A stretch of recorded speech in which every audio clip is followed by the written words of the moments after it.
مواد لازم: گوشت چرخ کرده 550 گرم، پیاز رنده شده و آب گرفته شده 2 عدد، پودر فلفل سیاه و پودر زردچوبه هر کدام 1 قاشق چایخوری، پودر گلپر 2 قاشق چایخوری، رب انار 4 قاشق غذاخوری، مرزه و ترخون خشک شده هر کدوم 1 قاشق غذاخوری، رب گوجه فرنگی 2 قاشق غذاخوری، آب جوش 3 قاشق غذاخوری. پیاز رنده شده و آب گرفته شده رو به گوشت چرخ کرده اضافه کنید.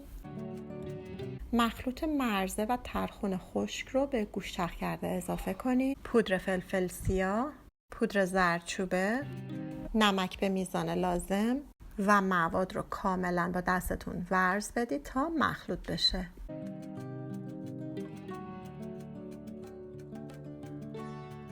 کباب رو داخل تابه نچسب اضافه بکنید.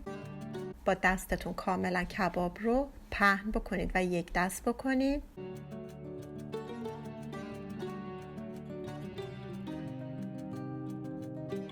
کباب رو تقسیم بندی بکنید داخل تابه. تابه رو روی حرارت منتقل بکنید. با حرارت معمولی در تابه رو بذارید و اجازه بدید کباب آب بندازه و سایزش مقداری کوچیک بشه، یعنی کباب جمع بشه.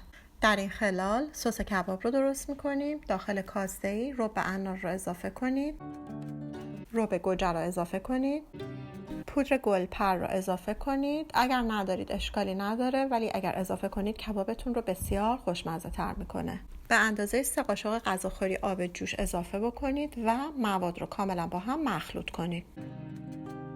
بعد از اینکه کباب آب انداخت، در تابه رو باز کنید. نیاز به برگردوندن کباب توی این رسیپی نیستش.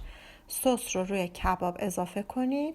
حرارت رو کم بکنید. در تابه رو بذارید و اجازه بدید با حرارت کم برای 20 تا 30 دقیقه کبابا بپزه تا سسش غلیظ بشه و آماده بشه.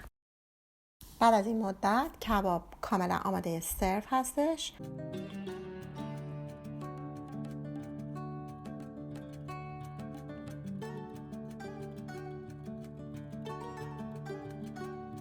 کباب رو با برنج و گوجه سرخ شده سرو بکنید. همچنین میتونید مقداری سماق روی کباب و برنج اضافه بکنید.